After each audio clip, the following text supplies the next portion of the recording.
வணக்கம். பயமாக இருக்கிறது இன்றைய தலைமுறையினரின் போக்கு.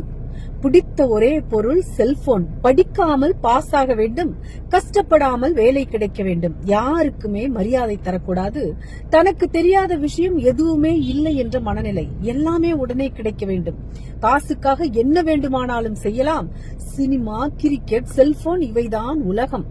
பெண்கள் மீது மரியாதையே இல்லை. ஆசிரியர்கள், மூத்தோர்கள் எல்லாம் புழு பூச்சி மாதிரி.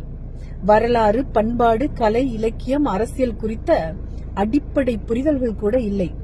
அதிகமான பேருக்கு ஒரு பேங்க் செலான் கூட நிரப்ப தெரியாது, ஒரு வரி கூட உருப்படியாக வாசிக்க தெரிவதில்லை.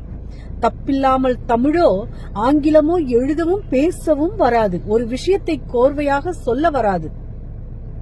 வீதியில் நின்று விஷம் குடித்துக் கொண்டிருந்தாலும் அதையும் செல்ஃபி எடுத்து போட வேண்டும். பள்ளி சீருடையுடன் கூட டாஸ்மாக் போகிற அளவுக்கு தைரியம்.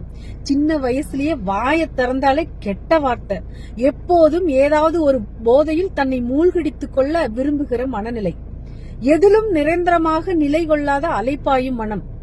ஜட்டி தெரிய பேண்ட் போட்டு காண்டாமிருகம் மாதிரி முடிவெட்டி எவரையும் கண்களை பார்த்து பேச முடியாமல் வினோதமாக வெறித்த பார்வையுடன் நடப்பது. இந்த அபாயத்தை சமூகம் இன்னும் முழுமையாக உணரவில்லை. பள்ளி ஆசிரியர்களுக்கும் ஓரளவுதான் தெரியும். பெற்றோர்களின் அளவுக்கு மீறிய செல்லம்தான் சகலத்துக்கும் காரணம். தங்களை அறியாமல் அவர்கள் இவர்களின் அனைத்து அடாவடிகளுக்கும் துணை போகிறார்கள். அவர்கள் பார்க்கிற பிள்ளைகள் இல்லை இவர்கள் உள்ளுக்குள் வேறொரு ஜோம்பியாக வளர்ந்து கொண்டிருக்கிறார்கள். பள்ளியில் படிக்கிற போது அவன் தன்னை முழுமையாக வெளிப்படுத்துவதில்லை. இவர்களுக்கும் கடந்த தலைமுறையினருக்கும் மலையளவு வித்தியாசம். இவைகளெல்லாம் ஏதோ ஆண் பிள்ளைகளுக்கு மட்டும் என்று எண்ண வேண்டாம், இது இருபாலருக்கும் பொருந்தும்.